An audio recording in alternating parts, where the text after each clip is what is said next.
കഴിഞ്ഞ വർഷത്തെ കണക്ക് മാത്രം നോക്കൂ, 2,34,00,000 ജനങ്ങളാണ് വിനോദസഞ്ചാരികൾ കശ്മീരിലേക്ക് എത്തിയത്.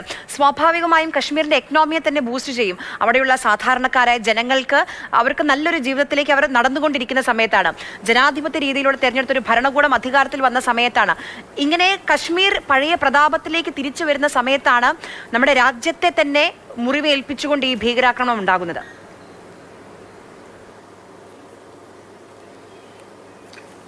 അതുകൊണ്ടാണ് ഞാൻ പറഞ്ഞത് ഇതിനെ നമുക്ക് ലൈറ്റായിട്ട് കാണാൻ പറ്റില്ല.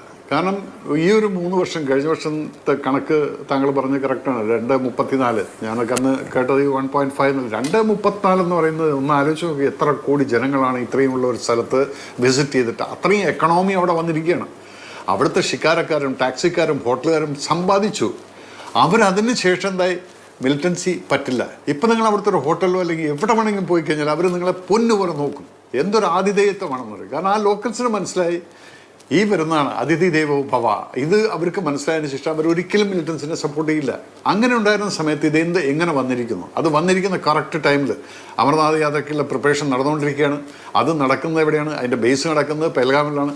അപ്പം ഇതൊക്കെ നടക്കുന്നതുകൊണ്ട് ഇപ്പം എനിക്കിപ്പോൾ എന്താണെന്നറിയോ തോന്നുന്നത്, എന്തേ ഗവൺമെൻറ് അമിത്ഷാജി അവിടെ എത്തിയിട്ടുണ്ട്, എല്ലാം ഓക്കെ. പണ്ട് നടന്ന പോലെ തന്നെ LOCക്കകത്ത് നമുക്ക് പലപ്പോഴും പറഞ്ഞിട്ടുണ്ടായിരുന്നു, അമിത്ഷാജി പറഞ്ഞ ഒരു കാര്യമുണ്ട്, നമ്മൾ LOCക്ക് അപ്പുറത്തുള്ള പാക് ഓക്യുപ്പൈഡ് കാശ്മീർ നമ്മൾ പിടിച്ചെടുക്കുന്ന നമ്മുടെ ആയിരിക്കുമല്ലോ. ഇതുപോലുള്ളൊരു അവസരത്തിൽ ഈ എന്താണ് ചെയ്യേണ്ടത്, ഈ LOCക്ക് അപ്പുറത്തുള്ള ഈ പാകിസ്ഥാൻ ഓക്യുപ്പൈഡ് കാശ്മീരിൽ നിന്നല്ലേ ഇവന്മാരെല്ലാം ഫ്രീ ആയിട്ട് ഇങ്ങോട്ട് വരുന്നത്. എന്നാൽ നിങ്ങൾക്ക് വേറൊന്നുകൂടെ ഞാൻ പറയാം, പാകിസ്ഥാൻ ഓക്യുപ്പൈഡ് കാശ്മീരിലുള്ള ജനങ്ങൾ ഇന്ന് വളരെയധികം ദുഃഖിതരാണ്. കാരണം അവർക്ക് പാകിസ്ഥാൻ ഗവൺമെൻറ്റിൽ നിന്ന് യാതൊരു സപ്പോർട്ടും കിട്ടുന്നില്ല, ഇന്ത്യയിൽ നിന്ന് എന്തെങ്കിലും ബെനിഫിറ്റ് കിട്ടാൻ യാതൊരു മാർഗവുമില്ല. അപ്പോൾ അവർ പോലും ആഗ്രഹിക്കുന്നുണ്ട് ഇത് ഇന്ത്യയുടെ ഒരു ഭാഗമായിക്കോട്ടെ എന്ന്. അങ്ങനെ വന്നു കഴിഞ്ഞാൽ, അല്ലെങ്കിൽ പാകിസ്ഥാൻ ഓക്യുപ്പൈഡ് കാശ്മീരിലുള്ള മിലിറ്റൻസ് ക്യാമ്പുകളെ മുഴുവൻ ബാക്കി വല്ലതും ഉണ്ടെങ്കിൽ we should do the surgical strike now. അതിനകത്ത് ഡിലേ ചെയ്യേണ്ട ഒരു കാര്യമില്ല.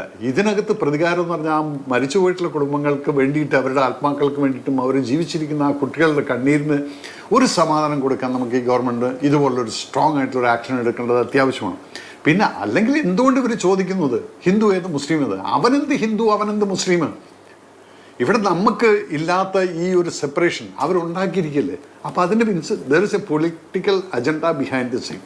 Who has paid Pakistan to do this thing?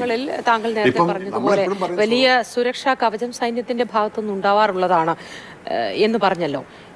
കുറെ നാളുകളായി അവിടെ വളരെ സമാധാനപരമായി കാര്യങ്ങൾ മുന്നോട്ട് നീങ്ങുന്നത് കൊണ്ട് എപ്പോഴെങ്കിലും ഒരു ഘട്ടത്തിൽ സൈന്യത്തിന് ഒരയവ് വന്നിട്ടുണ്ടാവുമായിരിക്കുമോ? കാരണം പ്രത്യേകിച്ചും താങ്കൾ നേരത്തെ സൂചിപ്പിച്ചതുപോലെ അവർ കടന്നു കയറാൻ സാധ്യതയുള്ള മേഖലകൾ കേന്ദ്രീകരിച്ച് സുരക്ഷ അത്രയേറെ ശക്തമായിരുന്നു എങ്കിൽ നമുക്ക് ഇത് തടയാൻ കഴിയുമായിരുന്നില്ലേ?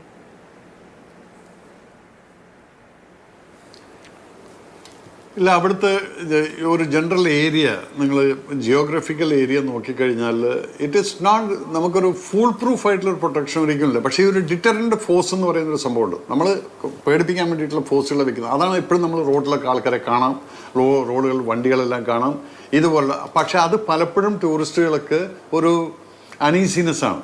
എല്ലാ സ്ഥലത്തും ഇവരെ ചെക്ക് ചെയ്യുന്നതൊക്കെ പറയുന്നു, അവർ പറയും വേണ്ട വിട്ടേക്ക്.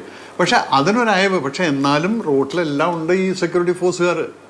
അതുണ്ടെങ്കിൽ കൂടിയും ആ ഏരിയയിൽ പോയാൽ മാത്രമേ നിങ്ങൾക്ക് മനസ്സിലാവുള്ളൂ, നമ്മൾ എങ്ങനെ സെക്യൂരിറ്റി ഇട്ട് കഴിഞ്ഞാലും നുഴഞ്ഞ് കയറേണ്ടവന് ഏതെങ്കിലും ഒരു മലയിടുക്കിൽ കൂടെ കയറി വരാം.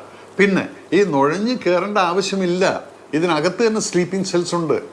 ഈ കാശ്മീരിനകത്തുള്ള സ്ലീപ്പിംഗ് സെൽസിനെ മാക്സിമം നമ്മൾ അവരെല്ലാം വൈപ്പ് ഔട്ട് ചെയ്ത് കഴിഞ്ഞാലും എങ്കിലും പിന്നെയും ഉണ്ടായിരിക്കും കുറേ തോക്കും ബോംബും കാര്യങ്ങളൊക്കെ ആയിട്ടുള്ള ആളുകൾ അവിടെ തന്നെ ഉണ്ടായിരിക്കും. അപ്പോൾ അവരെ വേണ്ട സമയത്ത് ഉണർത്തിക്കൊണ്ട് ചെയ്യുന്നതാണ്. അപ്പോൾ ഇത് ഇന്ന് നുഴഞ്ഞു കയറിയോ അല്ലെങ്കിൽ ഇന്നലെ നുഴഞ്ഞു കയറിയതോ അല്ല. ചില സമയത്ത് അവിടെ തന്നെ സെറ്റിലായിട്ട് സ്ലീപ്പിംഗ് സെല്ലായിട്ട് കിടക്കുന്ന ആളുകളാണ് ഈ മിലിറ്റൻസ്. അവരെടുത്ത് ഉത്തരവ് ഓക്കെ ഇപ്പം സമയമായി ഒരടി അടിച്ചേക്ക്. കാരണം ടൂറിസ്റ്റുകൾ വരാൻ തുടങ്ങിയത് അവർ വരരുത്. അവർ വരാതിരുന്നാൽ മാത്രമേ കാശ്മീരിൽ 370 ആർട്ടിക്കിളിൽ എടുത്തിട്ടും യാതൊരു ഇതുമില്ല, ഇവിടെ അൺട്രസ്റ്റ് തന്നെയാണ്, ഇവിടെ സേഫ് അല്ല, അങ്ങനെ കാണിക്കാൻ വേണ്ടി. പക്ഷേ അവർക്ക് തെറ്റിപ്പോയി. ഇന്ന് അവിടെ ലോക്കൽസ് അവരെ ഒരിക്കലും സപ്പോർട്ട് ചെയ്യില്ല. അവരടക്കം ഇതിനെ ഖണ്ഡിച്ചിരിക്കുകയാണ്. അതാണ് എനിക്ക് അവിടുന്ന് ലോക്കൽസിൻ്റെയൊക്കെ കോൾ വന്നിരിക്കുന്നത്. സാബിയെ ബർബാദ് കറിയ ക്യോങ്കി എന്ന് പറഞ്ഞാൽ അങ്ങനെയാണ് അവൻ പറഞ്ഞത്. ഇവര് ഇങ്ങനെയൊക്കെ ഓരോന്ന് ഉണ്ടാക്കി കഴിഞ്ഞാൽ ഹിന്ദു ആരും മുസ്ലിം ആരെന്നും പറഞ്ഞിട്ട് കൊല്ലുന്നു എന്ന് പറയുന്ന സമയത്ത് ഇവിടെ പ്രശ്നം ഉണ്ടാക്കാനല്ലേ അവരെല്ലാം. അപ്പം എങ്ങനെയാവുന്ന സമയത്ത് ആളുകളോട് വരുമോ സർ? ഇവിടെയുള്ള ആളുകൾ എന്ന് വിചാരിക്കും ഞങ്ങൾ മുസ്ലിംസാണ് അവരെ ഇത് ചെയ്തതെന്നുള്ളതല്ലേ. ഇങ്ങനെയുള്ള തെറ്റിദ്ധാരണകൾ പൊളിറ്റിക്കലി ഉണ്ടാക്കിയിട്ടുള്ള ഒരു അറ്റാക്കാണ് ഈ അറ്റാക്ക് എന്ന് പറയുന്നത്. ഇതിനെ നമ്മൾ ഒരിക്കലും ലൈറ്റായിട്ട് കാണരുത്. കാരണം പട്ടാളക്കാർ നമ്മളെപ്പോലുള്ള പട്ടാളക്കാർ ഇതൊക്കെ എൻകൗണ്ടറും ഇതൊക്കെ കൊലപാതകമൊക്കെ നടക്കുമായിരിക്കും.